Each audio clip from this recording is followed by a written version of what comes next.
在盛夏，如果从空中去俯瞰苏北大地，只有一个特征可以概括，那就是绿。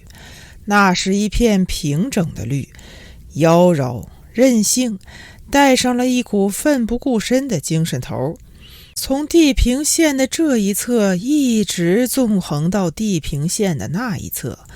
可是如果从细部去研究一下，浩瀚的绿色就变得非常具体了，无非就是一片又一片的叶子。叶子实在是太多了，太茂密了，谁还会去注意它们呢？细部反而没有了，一下子就成了整体，呼啦啦变成了大地。然而这是嫩绿，在这辽阔的嫩绿的背景上，却又点缀着另外一些绿。这些绿是深色的，老发黑，一大团一大团，它们却是树，是被无边无际的水道所包围着的小小的树林，其实也就是村庄。从高处看，或者说从远处看，村庄并不像人们想象的那样是一些房屋，不是，是小小的树林。它们是由槐树、杨树、桑树、柳树、苦楝和泡桐构成的，并不整齐，也没有方寸，带有天然的姿态。其中槐树和杨树是它们的绝对主力，具有主导地位，压倒性的优势。它们不是被天空压着的，相反，它们魁梧而高大的身影把天空支撑起来了。它们还把无序而又低矮的草房子包裹在它们的阴影下面。草房子就在树的下面，这些草房子才是村庄的根本。它们很陈旧，因为日复一日的阳光雨露，它们的轮廓早已经失去了筋骨，失去了飞扬跋扈的动势，浑圆了，厚实了，像庄稼人的性格面貌。就在这样的草房子里面住着庄稼人，他们就在浑圆而又厚实的屋檐下面，婚丧嫁娶，迎来送往，伴随着柴米油盐，重复着单调的不可或缺的数也数不清的人情世故，一代一代又一代，一辈一辈又一辈。一般说来，村庄都是安静的，但是高大的树冠上有无数的鸟窝，那里是喜鹊、灰喜鹊的天堂，它们能闹，在每一天的早晚，它们不停地聒噪。在它们喧闹的时候，往往也是鸡犬不宁的时刻。这样的喧闹意味着一天的开始，到了黄昏，也意味着一天的终结。剩下来的则是无边无际的寂静。鸡在草丛里，鸭在池塘里，猪在猪圈里，自得其乐。狗要自由得多，但毕竟不是野狗，它们是在自己的土地上走走看看闻闻，管一点闲事，或什么也不管。到了发情的时候，就用鼻子找一个，背靠背把事情办了。即使是母狗怀孕了，也不知道怀上的究竟是谁的孩子。这一点猫就不好了，猫的动静大，比人的动静还要大，动不动就声嘶力竭，还大打出手。当然，在高大茂密的小森林的下面，还有另外一个更小的天地。这个小天地是由一些低矮的植物构成的，比方说灌木、竹子，还有芦苇。它们在河流的边沿，或者说在房前屋后，那是老鼠和蛇居住的地方，那里还是蜻蜓和蝴蝶居住的地方。当然还有花羚、麻雀，这些和庄稼人就没有什么关系了，人们也懒得去管它们。当然在村庄与村庄之间还有河流，说是河流，其实也就是苏北大地上的路。他们弯弯曲曲，在没有任何理由、没有任何兆头的情况下，就拐了一个弯，却连接着远方，使远方变得更远，错综而又迷离。这就是苏北大地的一个大概。苏北大地上的庄稼人祖祖辈辈就生活在这里，一家一家的，一户一户的，除了在田间地头，他们有时候也会在不规则的巷子里走动走动，偶尔停下来打呱几句，借一点酱油、针头、线脑，或者到河边去淘米、刷马桶、倒衣裳。金钱上则没什么来往。话又说回来了，庄稼人的手头没有钱，谁要是能掏出7毛8毛，那一定是家里头出了大事，不是红喜就是白丧。秧苗们长在地里，长势喜人，慢慢的，它们的叶子由嫩绿变成了深绿，由深绿变成了碧绿，现在从远处看都有点发乌了，乌溜溜的，散发出茁壮的生猛的油光。比较下来，王家庄的水稻长势要更好一些，没有别的，王家庄的灌溉做得更好。水稻不是麦子，麦子喜欢旱，土壤里的水分过多，它的根系反而要烂。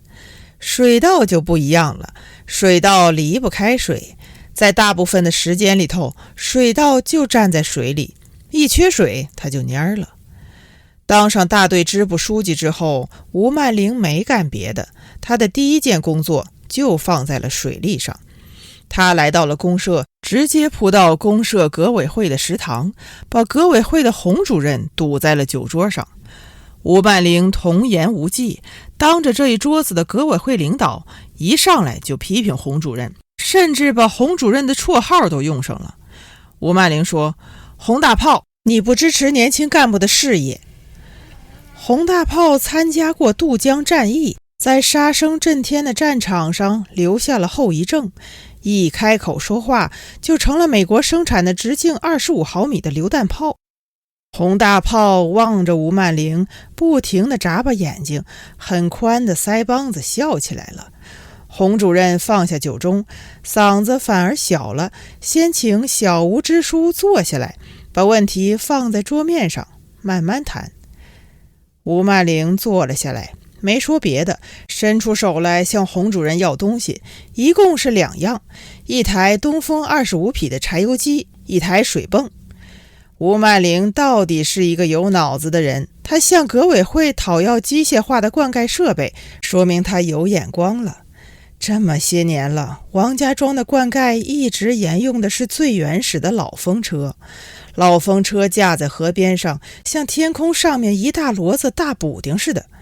遇上无风的日子，再大的补丁也顶不上用场，还是要靠人力，用双脚去踩水车。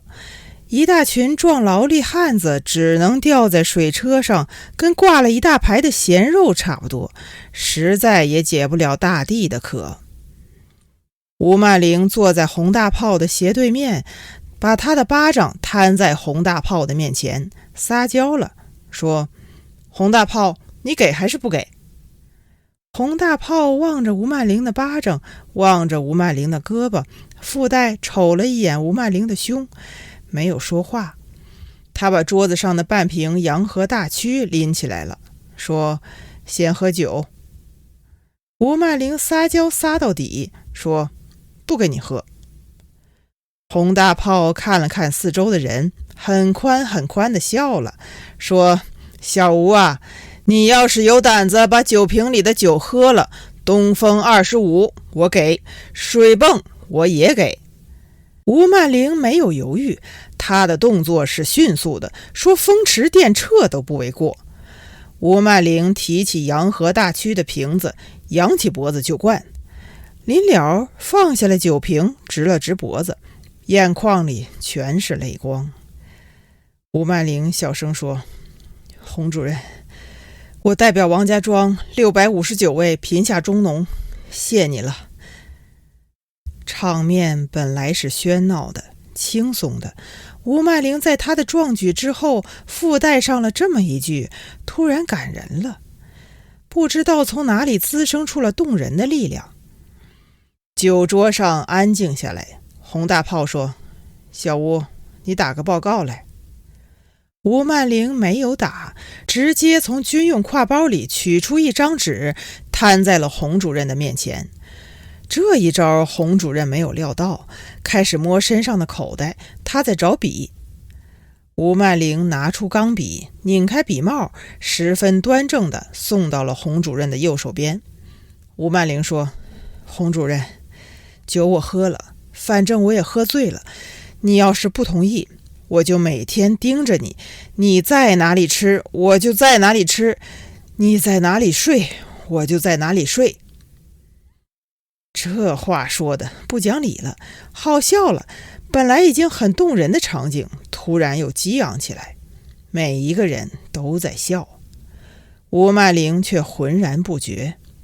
洪主任没有笑，他神情严肃地望着大家，嗓子里突然发射出7颗榴弹炮弹。同意的鼓掌通过。酒桌上响起了热烈的掌声。洪大炮在吴曼玲的报告上写上同意，站起来拍着吴曼玲的肩膀，用钢笔的另外一端戳了戳吴曼玲的额头，又戳了戳吴曼玲的鼻尖，十分疼爱地说：“个小鬼。”洪主任后来补充了4个字：前途无量。严格的说，吴曼玲这个支部书记的威信并不是靠他的亲和力建立起来的，而是在东风牌柴油机和水泵进村的那一刻建立起来的。建立的同时也得到了最后的巩固。不仅是王家庄的人，就连全公社的人都听说了吴曼玲前途无量。吴曼玲自己当然不会说什么，但是洪主任的话还是进入了吴曼玲的肺腑了，他自己也是这样相信的。在后来的岁月里，吴曼玲的内心一直有一股巨大的力量在支撑着她，她变得无比的坚定，什么都不能改变。她一次又一次地放弃了离开王家庄的机会。她相信，只要她坚持住，她在王家庄就一定会前途无量。抽水站正式试水的那一天是王家庄的重大节日，那一天所有王家庄的人都出动了。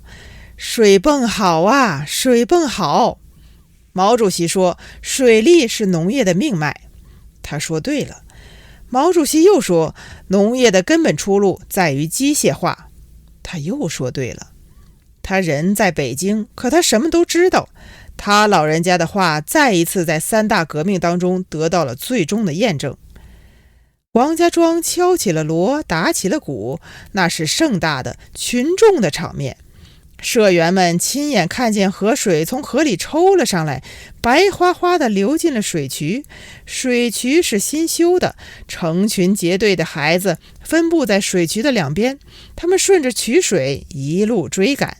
胆子大一点的干脆跳进了水渠，汹涌的渠水把他们冲走了，但冲走了还是在渠里。这是幸福水，这是幸福渠。他们一路欢叫，直到每一个人都精疲力尽。那一天的晚上，王家庄的公猪、母猪、白猪、黑猪都在叫，他们饿了。他们不知道王家庄的人们为什么高兴成那样，他们到死都不知道那一天他们为什么会挨饿。正是得力于机械化的水利，王家庄的田间管理比较起邻村来就方便多了。下雨了，就在总干渠上打开一道口子，把水放掉一些。要是干旱了呢，再把这个口子堵上，用东风25抽上来一些。这一开一堵，效率出来了。然而后来的事实证明，最让吴曼玲痛心疾首，恰恰正是这个地方。总干渠是王家庄的，不属于任何一个生产队，不属于任何一个人。水多了，这个口子谁来开？抽水了，这个口子又是谁来堵？没人管了。吴曼玲看在眼里，直心疼。为了这件事，吴曼玲不知道批评过多少人，高音喇叭里也讲过了，没用。你批评他，他反过来就问你，凭什么是我？是啊，王家庄不到700号人呢，每个人都是王家庄的人，都是主人，凭什么不是张三，而是李四来干？凭什么不是三姨娘，而是六舅母来干？这一来坏了，都成了他吴曼玲的事了。不管还不行，你不管，好，水就在那里无端端的淌，一直淌到共产主义。吴曼玲没有办法，只能扛起大铁锹，一天到晚在田埂上转。走得太累的时候，吴曼玲禁不住就会停下脚步，远远地望着抽水站，心里涌上了一股说不出的委屈，还有一股说不出的寒心。吴曼玲算是明白了，庄稼人的心目中其实是没有集体的，不要说公社，就是连大队、生产队都没有。庄稼人的心中只有他们自己。吴曼玲在心里头对自己说，下次再也不能替集体办任何事情了，绿豆大的事情你都不能办，只要心一热，惹上了什么就等于缠上了什么，蚂蟥一样甩都甩不掉。当然这些话也就是在心里头说说，吴曼玲永远也不会把它们送到嘴里去的。扛着大锹，吴曼玲在田埂上转悠了一个上午，进村了。到了午饭的时间，他捧上了饭碗，来到了大队部门前的树荫底下。这一天的中午，吴曼玲吃的是面条，他用大海碗把面条盛了，从小罐子里舀了一勺子脂油，也就是猪油，出门去。人还没有到树根底下，他已经闻到了猪油的芬芳。说起猪油，吴曼玲原先可是从来都不吃的，现在倒好，就是喜欢，越闻越香，已经到了离不开的地步。即使是吃米饭，有时候吴曼玲也喜欢挑上一筷子，拌到米饭那里头去，都不用菜，吃得又快又香。一抹嘴，我的个妈妈耶，一碗米饭就下肚了。吴曼玲端着碗，把碗里的面条插得老高，都踮起脚后跟来了，就听见开怀的大笑从树荫底下爆发出来了。吴曼玲并着步子走上去，问：笑什么呀？再说一遍，说给我听。广里家的看了吴曼玲一眼，翘着小拇指剔牙，一言不发，做出一副清淡的样子，是藏而不露了。吴曼玲忙说：笑什么呢？金龙家的忙接过话来了，抢先说：再说三丫呢。吴曼玲有些纳闷，心里想，三丫是个闷葫芦，能有什么好笑？吴曼玲追问了一句：三丫到底怎么了？另一个女人说话了，她说：三丫她闷骚。吴曼玲咽了一口，说：瞎说什么，三丫本人的表现还是可以的。金龙家的急了，对着吴曼玲问：他的事迹你就一点都不知道？吴曼玲说：不知道。广里家的按耐不住了，广里家的就是这样，总是在关键的地方说出最关键的话。他拍了吴曼玲肩膀一巴掌，总结性地说：都让端方快活过了。4、5个女人又是大笑。动人的话题就是这样，笑了一遍还可以笑第二遍，笑完了第二遍还可以笑第3遍，完全可以重复利用，重复享受。吴曼玲没有笑，作为一个未婚的女人，她一时还不能完整而深刻地领悟快活过了的美妙含义，并没有展现出恍然大悟或心照不宣的神情。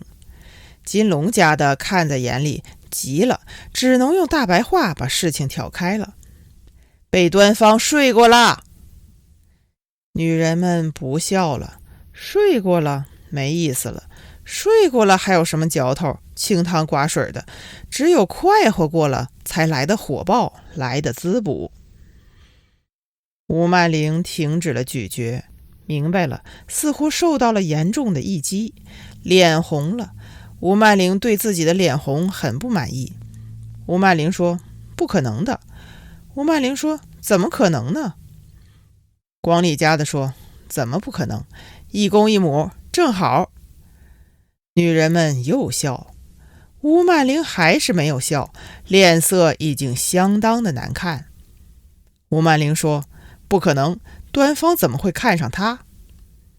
金龙家的压低了嗓子说：“前天夜里端方爬墙头了，都爬到三丫的床上去了。”你看见了？吴曼玲反问说。吴支书自己一点都不知道，他的口气里头有了咄咄逼人的意味。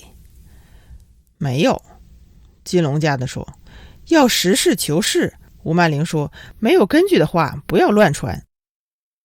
事实上，这个中午吴曼玲的表现过分了。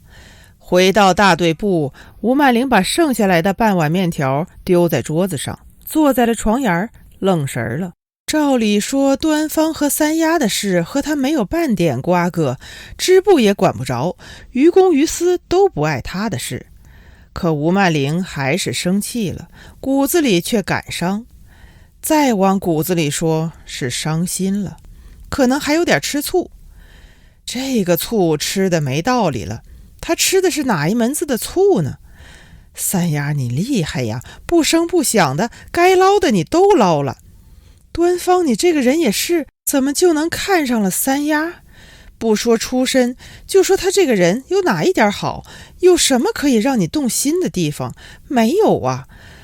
无端端的，吴曼玲就觉得三丫把自己比下去了，伤得不轻。端方你不是东西，三丫你更不是东西。吴曼玲睁着茫然的眼睛，无缘无故的四顾茫然，有点想哭的意思。究竟是王家庄太小了，村子也就是碗口大，巷子也只有筷子长。当天的下午，吴曼玲和端方居然在村口撞上了。吴曼玲的心口陡然就紧了，拎了一下。吴曼玲禁不住对自己发出了一阵冷笑，但吴支书没有冷笑，是真笑了，实实在在的挂在脸上。端方招呼说：“吴支书忙呢。”吴曼玲说：“不忙。”声音却不对，有些颤了。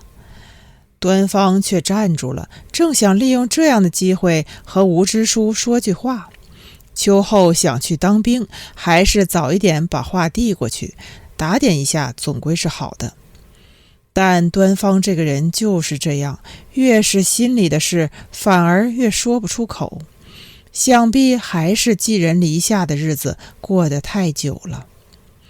端方的脑子里想着当兵，低下头，用拖鞋的鞋底不停在地上蹭，去一趟回一趟，再去一趟再回一趟。吴曼玲到底是吴曼玲，已经好了，放下了肩膀上的大锹，说：“我平时忙，对你们也缺少关心，近来的表现怎么样？”端方想了想说：“就那样。”吴曼玲说：“怎么能就那样？那样是哪样？”吴曼玲瞥了端方一眼，目光里有了责备的意思，说：“端方，你回来也有些日子了，总不能这样晃荡。无论怎么说，你是个高中生，是个人才，前途无量呢。总还是要有一个好的表现。将来要是有了什么机会，你得先把群众的嘴巴堵上，这样我才帮得上。”吴曼玲的这一番话说得合情合理了，既有对端方的肯定，也有对端方的希望，口气当中似乎也暗含了些许不满。但总体来说还是为端方着想的。端方听出来了，端方停住了脚，笑呵呵的改成了搓手，嘴里说：“谢谢吴支书。”吴曼玲提起地上的大铁锹，重新扛到肩膀上去，瞪端方说：“还吴支书吴支书的，跟你说过多少遍了，喊吴大姐，要不就喊曼玲。端方把下嘴唇咬在了嘴里，说哪能呢？吴曼玲再一次笑起来，说我的名字可是毒药，一进嘴就要死人了。在回大队部的路上，吴曼玲故意绕了一圈，来到了三丫的家门口。天井的门敞开着，却是空的。吴曼玲犹豫了，不知道是进去一下好，还是不进去的好，就站住了。这时候三丫端着一只小木盆，刚好从堂屋出来，看见吴支书扛着大铁锹立定在自己家的门口，愣了一下。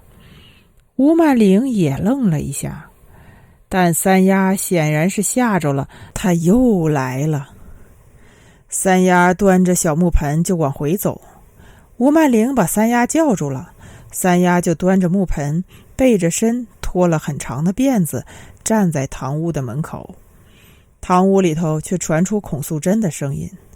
孔素贞在堂屋里招呼道：是吴支书啊，进屋坐坐噻，我也站不起来了。吴曼玲站在天井的外侧，思忖了片刻，把大铁锹靠着围墙放下了，还是进屋去了。孔素贞躺在草席上，看起来是两只膝盖发炎了。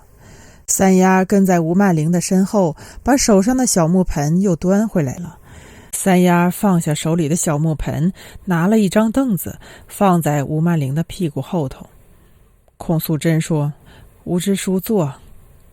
吴曼玲坐下了，望着孔素贞的膝盖说：怎么样了？孔素贞说：没事。吴曼玲说：思想上通了没有？孔素贞笑着说：通了好几天了。吴曼玲笑了，说：你怎么把膝盖磨成这样？下次别这么死心眼儿，跪着不舒服了就站一站。阶级斗争要搞，身体也要当心。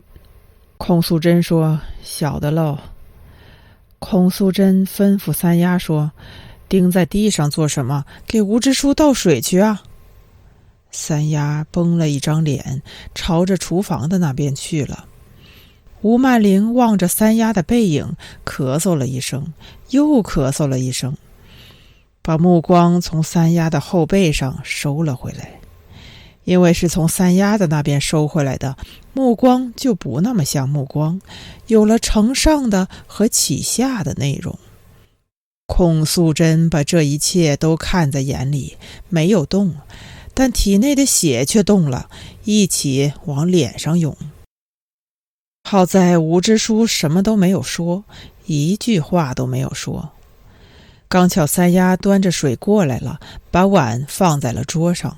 吴曼玲没动那只碗，也没有看三丫一眼，起身了，对孔素贞说：我也就是来看看你，好好歇着，早一点把身子养结实了，过些日子还要收早稻呢。孔素贞还想站起来送客，被吴支书的巴掌挡住了。孔素贞给三丫递了一个眼色，让三丫替自己送客。三丫送走了吴支书，回到堂屋，却看见母亲孔素贞已经站直了，手里头端着那只盛满了脏水的小木桶。三丫想说让我来吧，还没有来得及说出口，孔素贞已经把一盆子脏水泼在了三丫的脸上。虽然躺在床上，孔素贞的努力还是见到了收成。仅用了4天的功夫，毛脚女婿房承富就上门了。房承富是中堡镇上的一个皮匠，一个瘸子。俗话说得好，10个皮匠5个瘸，还有5个拄着拐，可以说是皮匠这一个行当的特征了。皮匠不是木匠瓦匠，不用在外面走街串户，皮匠也不是铁匠，花不了那样大的力气，只要坐在那儿，一手捏着锥子，一手拿着针线，再备上几个木旋子就行了。所以一般说来，孩子的腿脚上有了什么大的缺陷，做父母的就会让孩子选择这一行。反过来说，一个人只要做了皮匠，大致上也就知道他是什么样的一个情况了。宁给木匠补房，不做皮匠新娘，说的就是这样一个意思。说起来，房承富原来倒是有过一个媳妇的，是个哑巴，前后生过2个孩子。没想到1972年的开春，哑巴媳妇得了胃癌，嗓子浅了，什么东西都咽不下去，一咽就吐，拖了100来天，眼睁睁的给饿死了。房承富做了4年的官夫，拉扯着孩子，一颗心其实早也就死了。谁能想到房承富还会有苦尽甘来的这一天？谁也没有想到。他房承富在这一把年纪，居然又要当新郎了，还是个黄花闺女。难怪瘸了腿的老皮匠一个劲儿的给他哑巴媳妇的亡人牌磕头。房承富起了一个大早，滑上小舢板朝王家庄来了。一路上运气不错，遇上了顺风，顺风也就是富路。房承富扯起了小风帆，风帆里都满了风，弯弯的鼓起来了。房承富望着风帆，心窝子里一热，裤裆那一把也鼓起来了，鼓了一路。晌午过后，小风帆来到了王家庄，问了2次路，房承富把他的小舢板泊在了孔素贞家屋后的码头上。房承富收好风帆，拴好小舢板，拎起猪肉、红糖和2瓶散装的大麦烧，架起双拐上岸了。虽说孔素贞在嫁女儿的问题上铁了心，但房承富真的进了门，孔素贞还是后悔了，近乎心碎，又不好说，不停地拿眼睛瞟大辫子。嘴上什么都没说，骨子里还是伤了自尊，替自己的女儿叹息了。再怎么说，大辫子还是不该把这样的人带到自己家的门槛里来的。房承富的腿脚不好也就算了，还是个秃头，这也是皮匠们的另一个特征了。一般来说，皮匠们一手拿锥，一手拿针，在他们每做一个缝补动作之前，都要把锥子放在头上蹭一回。头发上有油，这一来锥子就润滑了，时间久了就成了配套的习惯，头发便一根一根蹭光了。这些都在其次，孔素贞最不喜欢的还是这个皮匠身上的气息。一进门什么都不说，便把猪肉、红糖、烧酒排在了条台上，挪到了最显眼的位置，显摆了。这是小镇上的人特有的坏毛病，明明是穷酸，其实没什么，可偏偏要做出碗大汤宽的样子，其实更穷酸，反不如真正的穷人穷得大方。要不得，孔素贞不是没有见过世面，你房承富这是做什么？给谁看？这是谁的家？还有一点也是孔素贞极不喜欢的，房承富不说话，当他表示好或可以的时候，总是迅速地竖一下大拇指，吼里吼气的，猥琐的厉害。孔素贞想，也难怪了，他的亡妻是个哑巴，可你的舌头好端端的，你做什么哑巴？房承富的大拇指像个演戏的，一会儿出将，一会儿入相，这算演的哪一出？都是怪毛病。一句话，孔素贞看不上。当然，再看不上，女儿还是要嫁，在这一点上不可以讨价，也不可以还价。孔素贞真正心碎的正是这个地方。孔素贞瞅了大辫子2眼，在毛脚女婿的对面坐下了，翘上小腿，样子端出来了，虽说急着嫁女儿，这里头的分寸却是不能丢，要不然就作践了自己的女儿。王大贵原本坐在一旁吸旱烟，房承父给他敬了一根大运河的纸烟，王大贵这才站起来了。王大贵接过纸烟，碾碎了，压到烟锅里去，心里想，钟宝镇他这一辈子是不想再去了。真正忙活的是大辫子，和所有的媒婆一样，大辫子在调节气氛，一个劲儿地说废话，说好话。大辫子这个媒人其实相当好做，孔素贞已经把底牌交给他了。第一是活的，第二是男的，相完亲立马娶人，越快越好，就是这样一个原则。当然了，话究竟怎么说，怎么才不伤女方的体面，孔素贞用不着交代。大辫子的那张嘴，吃进去的是草，吐出来的是奶，它有这样的特殊功能。其实大辫子也已经给房承父交了底了，三丫的成分不好，可人家要求进步，他不图别的，就是想早一点加入到工人阶级的队伍。房承父不懂得阶级，真的不懂，就懂得补鞋底上鞋子。当然女人好，年轻的女人更好，这个他是懂得的。该客套的客套了，该虚应的虚应了。大辫子的那张嘴也有点累了，也该歇歇了。他来到了东厢房，看三丫来了。看三丫是假，请三丫进堂屋去坐一坐才是真。无论如何，作为相亲的一个必要步骤，男女双方在堂屋里见一见面，总是一个必须的程序。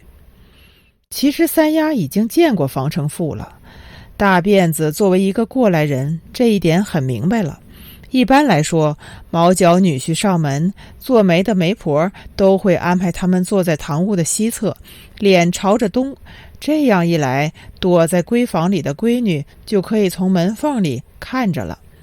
要是她愿意，可以出来，也可以不出来；要是不愿意，那就笃定不会出来了。三丫没有出去，什么都不说，坐在床沿就是不说，不动，低着头，一双眼睛无力地望着右下方，在出神。大辫子坐在三丫的身边，伸出手来摸三丫的头，摸三丫的辫子，最后又在三丫的后背上轻轻拍了2巴掌。这2巴掌的意思很明确了，是在告诉三丫，别闹了吧，事已至此，这件事就这么定了吧。三丫抬起了脑袋，望着大辫子，突然说话了。三丫说：“谢谢了。”然而只是和三丫对视了一眼，大辫子立即就明白了，这哪里是谢他，咬他的心思都有了。大辫子再一次回到堂屋的时候，说话明显的少了，似乎受到了打击。这一点孔素贞注意到了，连房承父都注意到了。但是不管是孔素贞还是房承父，都没有不安的意思。大辫子在中间早已经给他们相互交过底了，眼底下最重要的是他们的决心，而不是三丫的态度。说到底，这件事和三丫无关，由不得他的。大辫子来到堂屋之后并没有坐，粗粗交代了几句，听得出有走人的意思。孔素贞放下二郎腿起身了。孔素贞重新拿出一只碗来，倒上开水，拎过房承父带来的红糖包，打开来用指头搓了一把，放进去了。孔素贞把酱红色的糖茶端到大辫子的面前，堆上笑，说：“大辫子，有劳了，你也该歇歇了，坐下来喝口茶。”大辫子望着孔素贞一脸的笑，看得切切实实的，那不是一般的巴结。大辫子心一软，坐下了，喝了一口，甜的都揪心。大辫子说：“嗨，齁死我了。”接下来的交谈直接抵达了实质，中心议题是娶人。绕了半天，孔素贞避实就虚，再一次把二郎腿架上了，说这个家的主我还做的，等于摊牌了，等于说丫头是你的了。中心问题反而不再是问题，交谈一步一个脚印，下一个议题自然是娶人的时间。房承父这一头更不用说了，隔山的金子不如铜，搂在怀里才是真的。早搂一天是一天，早搂一天赚一天。他急，光秃秃的脑袋上都出汗了。其实孔素贞也急，在程度上一点也不亚于火急火燎的老光棍儿。但是孔素贞的老道和自尊在这个时候体现出来了。他隐而不发，微笑着，在微笑中静静地等待。大辫子望着房承父说：“你说呢？”皮匠低着头，不停地拿眼睛瞥丈母娘，不停地笑，不停地用大拇指的指甲蹭头皮。皮匠说：“还是听妈妈的吧。”大辫子差一点喷出来。这个老黄瓜刷上了绿漆，倒装起了嫩，八字都没有一撇，都妈妈了，太肉麻了。老光棍到底是镇子里的人，不管装得多么老实，骨子里油滑得很，就是太不要脸了。老光棍的这一声妈妈真的是管用，把皮球再一次踢到孔素贞的这边来了。孔素贞越发不知道怎样才好了，还是微笑，可微笑却越来越硬。大辫子试探性地说：“以我呢，也不要急，隔个10天半月的也不妨。”话是说的从容了，然而急在里头，哪有嫁女儿10天半月的还说不急的呢？孔素贞终于发话了。孔素贞望着大辫子，和大辫子商量说：“三丫的身子单薄，今年就别让她再去割稻子了吧。”这句话很能够体现母女的情分了，体恤得很。大辫子在心里头掐了一遍手指头，割早稻也就10来天的光景了，看起来三丫真的让孔素贞伤透了心。三丫这个烫手的山芋，孔素贞可是一天都不想留了。大辫子顺坡下驴说：“我就是这么想的。”皮匠笑了，这一次是真笑，可他的真笑比假笑还要难看，鼻子和眼睛都挤在了一起，像鞋底和鞋帮子一样行在了一起。返回的水路上，房承父一直在和自己的亢奋做斗争。老话说，小人发财如受罪。对的，房承父的亢奋的确已经到了受罪的程度。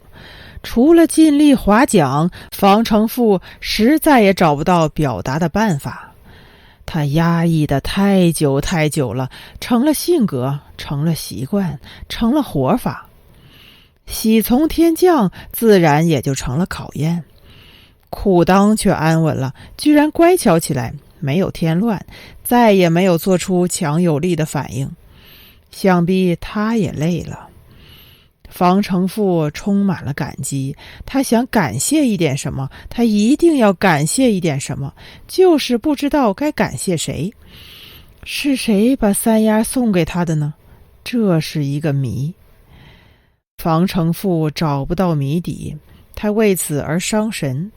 依照一般的常理，他房承父本来是应该打一辈子光棍的，可他偏偏就娶到了，而现在他又将要娶第二个了。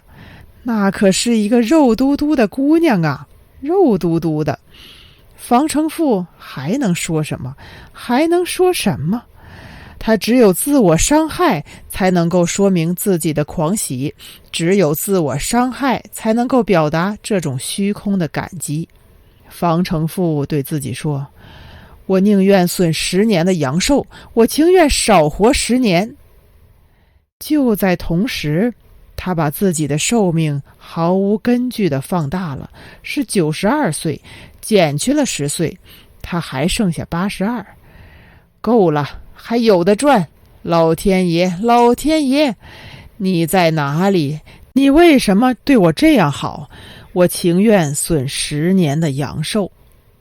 房承父已近乎乱迷，看天不是天，看水不是水，心在跳，嘴巴在唱，一点都没有留意河岸上一直走着一个人，是端方。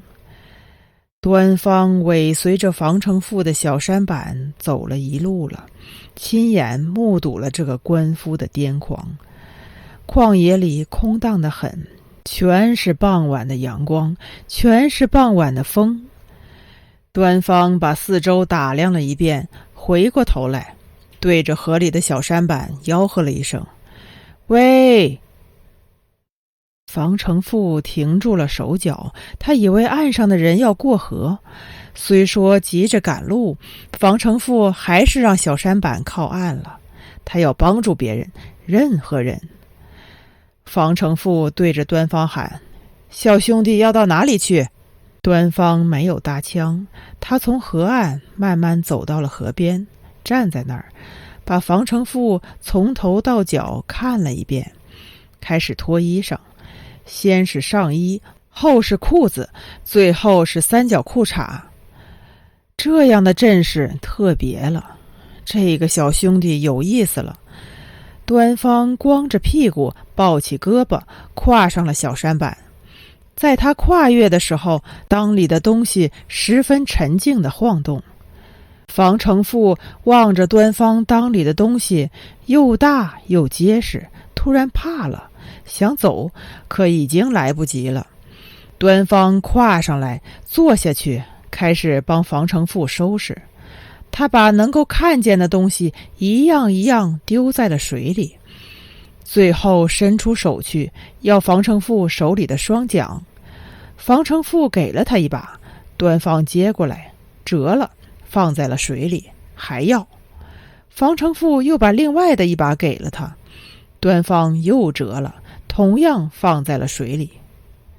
出事了，房承父知道出事了。他望着端方，脑子在迅速地盘算，没有结果。端方说：房承父，认识我吧？房承父的双手扶紧了船帮，说：不认识。